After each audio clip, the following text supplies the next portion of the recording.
Hello, everybody. Let's talk about why most Super Bowl ads, by far, are ignorable, ordinary, bland, and a huge waste of money. What is 30 seconds costing this year? 8 million. $8 million. And then what is the production? You just spend a million or so on production, or two? Well, the reason why most, far and away most, are so bland and soft and awful is because they feel and look just like a typical Super Bowl ad. But what I'm getting here is, I'm going to ask you, have you ever been in a casino and put $8 to $10 million on one spin of the wheel or one turn of the card? Have you ever bought something that cost over $8 million just like that? Have you? Of course you haven't. It's scary. It's really scary to be on the Super Bowl and think, oh my gosh, we're spending this money. What could we do with it? We're gonna blow it all in this 30 seconds. And human nature at that point says, I'm not comfortable. This is kind of scary. Wait a minute. Maybe we shouldn't say that. Maybe we should show more of this. We got to get the website of the more. All those things come up,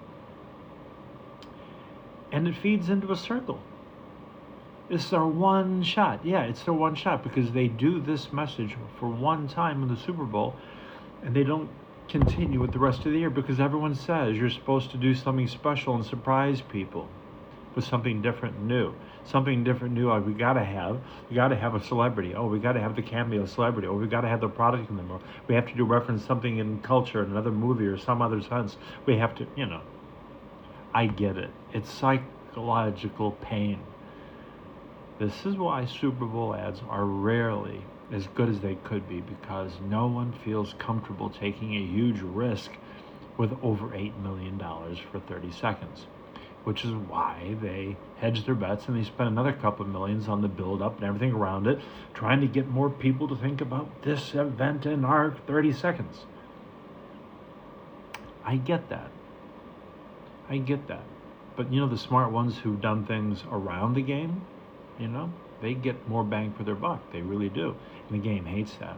And also, just the amount of money you're spending. If you put that into 30 days, or even forbid a quarter of doing something in media or in the public that really was different, really was awesome, really was expressing the truth of who you are, I get it. Why most brands do something big and special in the Super Bowl and the rest of the year is just ordinary. Which is why there's a lot of bad ads every day in fourth quarter, because Super Bowl ads are constructed and funded, months before. So all those great people, those 500 people on the credits, they're all wrapped up in the Super Bowl ad, and a lot of bad ads get out the door during that time. But I get it. There's a certain amount of fame. It's like, why do people buy full page ads in the Wall Street Journal? Because that's a good way to say, we are authoritative. Bigness has a cost. If you aren't on the Super Bowl, you're not big enough, or you're not hip enough, or you're not simple enough, or you're not relevant enough. So, how do you get past spending $8 to $10 million in 30 seconds and not sweat bullets? You have to be a certain sort of person.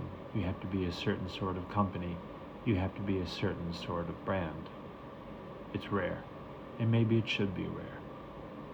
But again, I have empathy and understanding for why most Super Bowl ads are so bad. It's scary as hell.